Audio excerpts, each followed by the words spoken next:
$1 million a week, what does that look like? What does that sound like? What does that even mean? And I was just thinking, man, this guy's doing like 400K a month and he's just surfing off an island in Fiji. Like $1 million a week, like, damn, I know what it takes to make $1 million a year. $1 million a week, I'm like, that's like so much. That just seems too hard. And I want to burst that bubble for you guys today.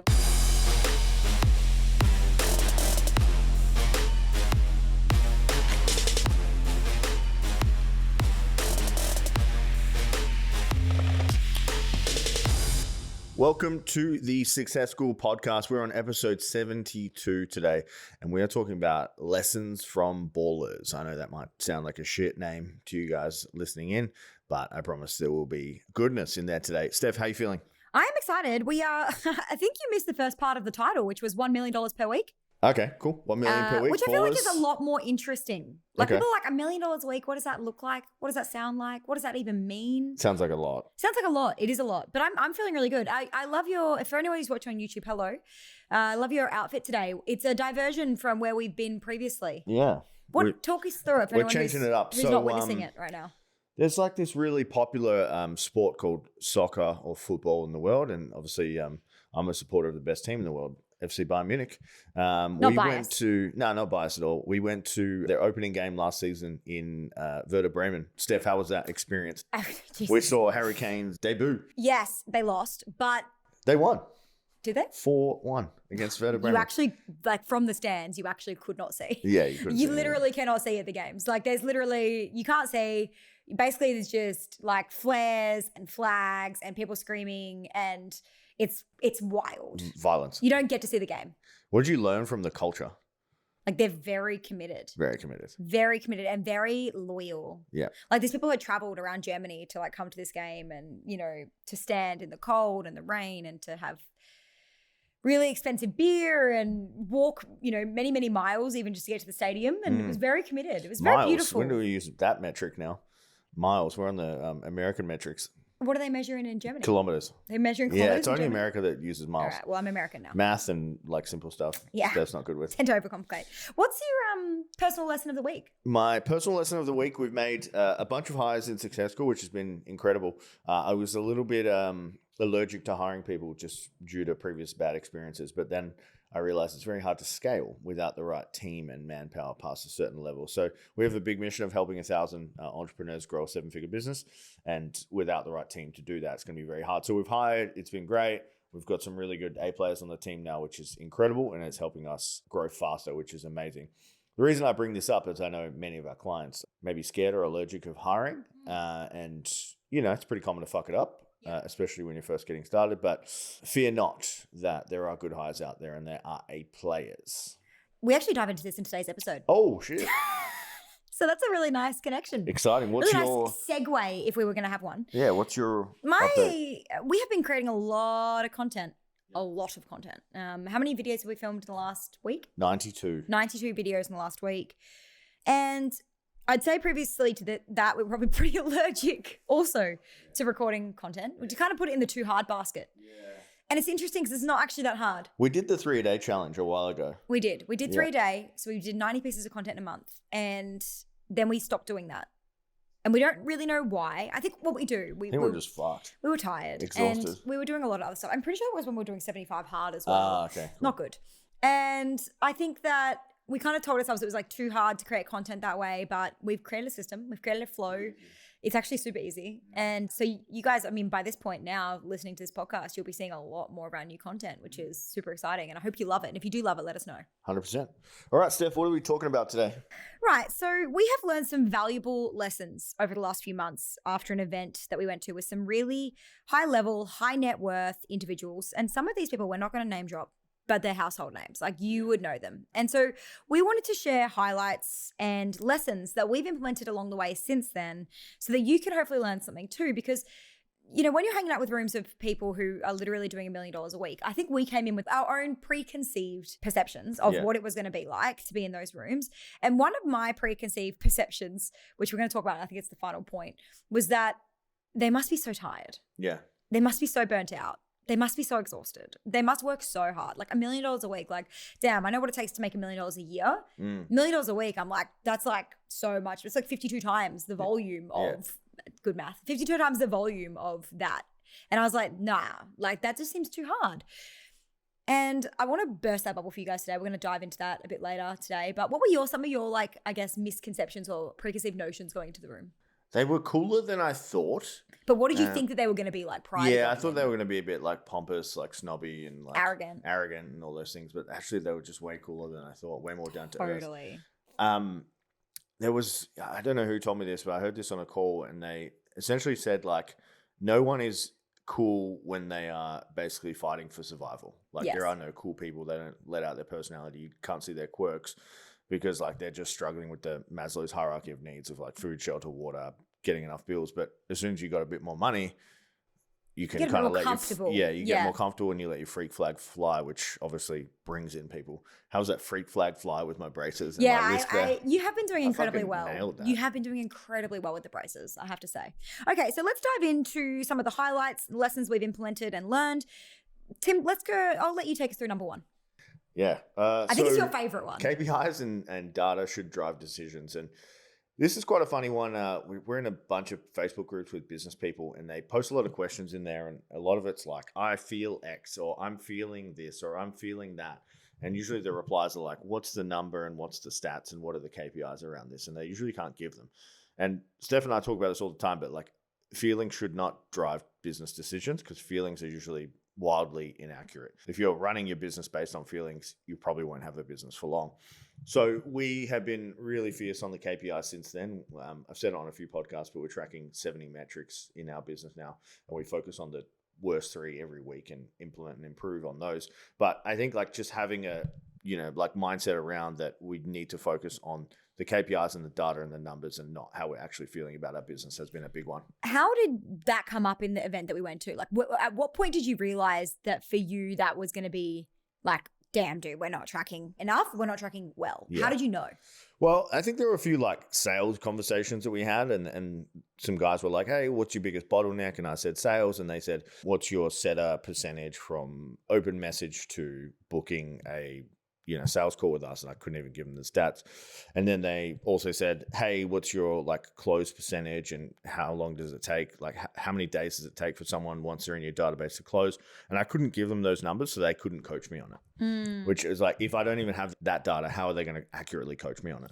Totally. And I think what we saw from that was like, the people at the top, they really are tracking all of those sorts of metrics. Now, that doesn't mean if you're listening to this right now and you're not at that point, like that's okay, but you do need to be tracking some metrics. So like start with the 20 major ones, which again, like we'll link our KPI tracking spreadsheet that we give to our clients in the show notes below. But at the end of the day, like you do need to be tracking at least, a handful of the main data points. And then over time, you can increase those. So for us to get to 1 million, there's like 20 to 30 data points were really important to track from, 1 or like from where we are now. So 2 to like 5, it's a lot more data points you have to track because it's not necessarily about doing more. It's about dialing in and doing it better.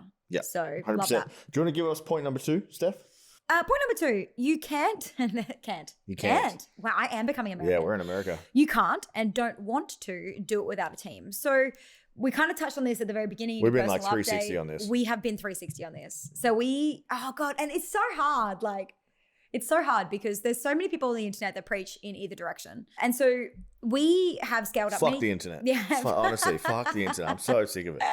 I'm so sick of Instagram and culture. I'm so tired of, dude. Live in a cabin with you and the dogs. Yeah. What the internet says, man. I'm so sick of that. So in any case, we had previously grown teams, many teams. We've grown a lot of teams in the past. And we kind of probably didn't do it the best in every situation, which is fair because no one does it the best the first time they do it or the second time they do it. Like it's an iteration. You're learning. Like you're never going to be perfect at something the first time you do it. So of course we weren't perfect at it. And we got burned by teams, as I'm sure many people have, which is why people are very reluctant to hiring teams, is because they have hired somebody and then, they've stolen their IP or they've taken their clients or they've whatever. And so we know those feelings because we've had all those things happen. And we kind of were like, you know what? We don't want to run it with team anyway. We just want to do it with me and Tim. That will be easier. We can scale it up, $1 million, multi-million-dollar consulting style business, blah, blah, blah. But the problem with it was that we got really bored of doing everything ourselves. It got really hard. It sucks. We got pretty off it, to be honest. It's a lot of work. It's a lot of work. Yeah. Even in an easy business, it's a lot of work. And so we realized when we were at this event, a lot of people kept saying, you need more team. And we kept being like, we were really against it at that point. And it was only after we left and realizing that there was a lot more growth available to us that we really weren't tapping into the level that we should be, and that we are actually probably a lot closer to our next level of growth than we thought with a couple of key hires. Yeah.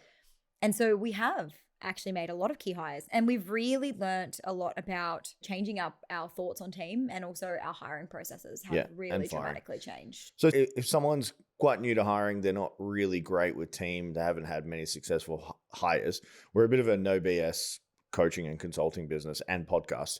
What are some key pieces of advice you would give someone? Is it just to expect that there's going to be a bit of a learning curve? What would you give them here? The three things I would say is one, you need to have brand.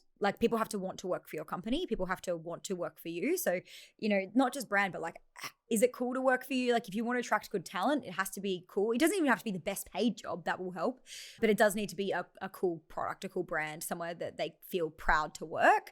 That's going to attract high level players. And I think we didn't tap into that for a long time. I think we probably waited too long to tap into that. Yeah. The second thing would be that the people are only going to be as good as the processes. Yeah. So the better the process is, and we've really dialed this in, the better the process is for the person coming in and the training and the onboarding and all those things, the better the person is going to be, the better product you'll have. And then last but not least, of course you're not going to be good at it the first time. So give yourself some space and grace and don't put so much pressure on yourself. But anything to add? Nothing to add there. It's funny, the brand one is a huge one. It's you need to be a desirable place to work or employ. Otherwise, you're always going to have a hard time or struggle. Our best team members or staff always come internally. So from someone in our network or someone in our network knows someone. That's where we always get the best people from. So, and if someone's kind of sitting there and they're like, oh, but I don't think that I'm a great place to work. Because I just don't think Test you do. it. At the beginning, you don't think you do. No, you think you're best shit at You everything. kind of think you're just crap at everything. You're like, why would someone want to work for me? You're just so grateful that anyone wants to work for you. But I still feel like that. You got to remember, same. You got to remember that it's it is a sales process. Yeah. Hiring is a sales process. 100%. You're not going to go in being like, hey, I'm pretty shit. I don't know if you want to work here, but I've got some good pay and stuff. We've hired a lot of salespeople recently. Selling salespeople it's a skill in itself. That's a whole process. Yeah. Yeah, that's a whole process. Tim, take us through point number 3. So point number 3 are there are more levels than you think. And what I mean by that is, we thought we were doing pretty good. A couple million a year, cruising, everything's great. Clients calls booked all the time. Things are going good. And then you meet someone that's doing $1 million a week and you're like, man, I am nowhere compared to these people. I am less than nowhere. There are crazy levels to this thing. But it's kind of like if you're, smartest person in the room, you're in the wrong room. That whole analogy, it was really eye-opening to me to meet people that were just absolutely sending it from a business point of view. And they didn't even seem stressed. I feel like they were less stressed than us, which was pretty crazy to see someone just making so much damn money and making such a big impact. And they just were completely chill because I think they just had their systems, processes, team. Everything was dialed in. Everything was focused on the data and not the emotion of business. Totally. Totally. I think that for me, the just more levels thing is we really thought that we were kind of done with growth, which I thought was, it's such a funny, God, the mind is so crazy. You could convince yourself of so many things, right? And I think that it's cool, I really believe in seasons of reaping and sowing. And so, for the last couple of years, we've worked really hard and we sowed a lot of seeds and we started to reap. And so what that means is we took our foot off the gas for a bit and we rested and we enjoyed our life and we traveled and we didn't focus so much on hustle and growth for a little period. And then you kind of get comfortable and you kind of go, it's very easy to sit there and go, what's the meaning? What's the point? But if you're feeling that way, it's probably just because you're not inspired enough. That's something that I really think I learned from this. Because when we got in that room, I didn't think I had any more that I wanted from life. I was really happy. And there's nothing wrong with being content and still hungry. So I was really happy at it, but I did feel a little bit aimless and a little bit directionless. And I think you also felt that way too. Yeah. Then we got in that room and then there was all these people and we realized there wasn't just another level. There was 10 more levels. And that was actually exciting and inspiring. And we got lit up and we got I haven't felt like that in a few years. And so it was nice. It was nice to be like that. Sidebar, we have spoken about this off camera and I want to bring this into this episode. Do you think being content is a curse for entrepreneurship in terms of just being super grateful with what you've got? This has been a conversation we've been having a lot. And I think that the misconception here is you can be both at the same time. Yeah. I think you can be content. I think we're very content. Yeah. I think we're very happy in our lives. We are so grateful. We practice gratitude and joy like every day. We tell each other how happy we are and how good life is and all those things. And yet we're not willing to settle here. Yeah.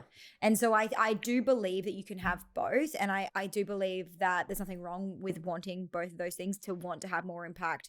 You know, I think it will lead to a more fulfilled life. But I do want to hear your take on this, because we've spoken about this at length, and I think you have a slightly different perspective. Like I know you agree that you can have both, but I do think contentment for some people, I think some people think I can only be content or I can be in pain. Yeah. If I look historically at a lot of, you know, people that have had massive success, they are driven by like the dark arts or the dark energy. And people that are content and happy and you know, joyous with what they have, usually, you know, a lot of the times they don't make things that are amazing or great. Like, yes, they do, but not to the same extent of someone who had like a really hectic upbringing and they're trying to prove to the world that they're the best and they're going to make amazing products and all these types of things until a certain point. So if you get it to a certain point, like, you know, imagine an entrepreneur gets something to 10 mil and then they get a CEO and a board and then they take it to 100 mil. Yes, like maybe that could be a machine that builds that up there. But I think like, you know, the dark arts are important. Just for anyone who doesn't know what you're talking about, what the hell are the dark arts? You get so frustrated with me when I say this. I think it's the dark energy, but it doesn't matter either way. It's a joke. Yeah. Talk me through what does that mean to you? Like there is a certain type of power that comes with harnessing negative energy and negative opinions on you. And like it is a motivation in itself. It's like a, you know, external motivation that's applied on you that drives a lot of people and a lot of successful entrepreneurs. I agree. Yeah, totally. I agree. And so number 4 was the people at the top are chilling. You know, you've already kind of touched on this a little bit. How did you know they were chilling? Like, what was it about witnessing them that you were like, that's chiller level? Yeah. So a friend of ours was actually at this event, Toby, and he kind of just rocked in and he looked like he'd seen way too much sun. And I was like, where have you been, bro? And he said, yeah, I've just been surfing off an island in Fiji for 2 weeks. And I was just thinking, man, this guy's doing like 400K a month and he's just fucking surfing off an island in Fiji for 2 weeks, no reception, no phone, nothing. Like the team were just running it. And you think about like, even I think about it in my position sometimes, like during the week after Monday or Tuesday, I don't have that much to do. Like if I'm really honest with myself, like my calendar is basically blank for the entire week. But I work because I want to and I work because there is growth. But I think like the higher you get, the less you have to do. But what you do have to do is of more meaning and higher quality. And I don't mean any disrespect by that to anyone that's listening here. I just mean, there's just more free time. There's a lot more free time. And I don't think it's just because of team. Yeah. I think it's a couple of things. I think it's also because you just have more skills. Yeah. So things just get faster. Yeah. Like we can produce 92 pieces of content in a few days. Yeah. Most people. It was 4 hours. Yeah. Yeah, 4 hours. Yeah. Most people can't do that because they don't have a system. Yeah. They don't have the reps. Yeah. You know, having a podcast, running YouTube channels, speaking at public events and engagements and on camera and coaching as much as we have done, speaking to camera feels pretty comfortable for us at this point. And so it is a little bit faster for us. I just think that you are, like they say that the first 5 years of business is the hardest. And the reason they say that is because you are going through such a rapid skill development. Yeah. And you're basically bad at everything. Everything takes forever. Like you and me can jump into Canva now, or you especially, you are really good with graphics. You can jump into Canva now and you can, you know, mock up anything within like a couple of minutes. But in the beginning, it would have taken us hours to do that. 100%. You just learn so many skills and so things get faster.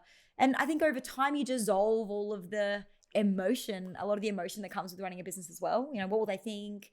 You know, the dark arts that used to really fuel your life was like your competition in the local area of running a gym. And it's like over time you just dissolve all of that stuff and you just have a lot more free time to think and play and do. But yeah, it was crazy how much they were chilling. I thought they were going to be the most stressed out, and like all of them, not just some of them, all of them. Chill. Anyone who's doing $1 million a month, $1 million a week, the most chill. So giving. Like walking around barefoot, just in relaxing, literally the most chilled out people you've ever met. And it was inspiring. I was like, it made me want to get there more. Yeah. Because I felt like there was even more levels of joy and chill on the other side of that. Yeah. Yeah. I mean, since the event, which was a couple of months ago now, it's been tough. I must say, we've worked like dogs. And I feel like we're coming out of it now. Like I look at my calendar next week. I don't have that much to do. Why? Tell us why we work like dogs. Tell us like what happens. Well, because we realized there were so many holes in our business. So when you realize there's holes, obviously you got to fix the holes. Otherwise, the water's going to leak out the bucket. On the leaky bucket theory. But that was for me. What about you? Yeah, I think it was just like, oh, there's new levels. Let's go. Let's freaking go. Yeah. Like I'm pumped. Like I want to see a new level. Like it's been a long time since I felt inspired like that. Yes, there was stuff to fix, but the reason we wanted to even fix the leaky bucket, like you always want to fix the leaky buckets, but was because we were like, we want to fix this leaky bucket so we can pour more in so we can reach that next level, Whereas before we were kind of like, we can fix the leaky bucket as we go. Yeah, it doesn't really matter. It doesn't really matter. And then all of a sudden it was like we poured some hot sauce on it. So yeah, if you want anything, if you want to reach the next level, I promise you it's going to be a grind. It's going to be a grind before you get there. But business is so hard. So hard. But I think it's just, again, seasons, like you just grind for a period. Then your calendar clears up a bit. Yeah. Then you fill it. Yeah, and then you fill it. I need to go play golf or something. Yeah. You do need to get one of those long 10-hour hobbies. Yeah. So, Steph, I'll give top 2 takeaways was make sure that KPIs drive your decisions. The second one is hire the right team. I'm just going to, summarize that and saying you don't know what the right team looks like until you've had the wrong team. So you have to go through bad hires to get to good hires as well. And give us your 2 takeaways. Yeah, I think you need to expose yourself to new levels. I think that that's super important. And I think that if you're not exposing yourself, and not just like on YouTube, like you really have to be in like, got to get in the room. Doesn't matter if you're like, yes, in the room, like, at retreats or events or whatever, but also like even just in online groups and things like that, like actually getting on Zoom calls and meeting people who are at that level. They just hearing the questions they ask and things they talk about, you expand so quickly. Yeah. And last but not least is like, the people at the top are relaxing. And I think that that's a really big takeaway for everybody is like, yes, you will have to go through it to get to that point, but it's worth going through to have that freedom and that relaxation at the end. Otherwise, like what other option do you have? Like go and do your 9 to 5 for the rest of your life and retire at 67 or probably 75 by the time we get there. Yeah. It's just not worth it. So it's worth the grind now. Speaking of the room, guys, if you want to get in the room with multi-6 and 7-figure business owners, we are hosting a retreat in Thailand coming up. It's going to be amazing. But if you're thinking of this and you're like, cool, I need to be around those people, we are those people for you. Yeah, send us a message. We have a few guest spots available. And so if you would like to come, send us a message. We are open to opening that up for you. If you're a cool dude and you want to get in the room, or cool gal and you want to get in the room, we'd love to have you there. Yeah, if you're a cool they. Oh, God. All right, guys, if you got some value from the show, don't forget to subscribe wherever you're at. If that's YouTube, if that's Apple, if that's Spotify, wherever it is, we would love to see you hit that subscribe button. We are measuring it in our KPIs every week, so make sure that number's going up. It's Tim's KPI as well, guys. So if he doesn't hit it, he's going to get fired. So please subscribe. Get it done. I can't fire myself. See you guys.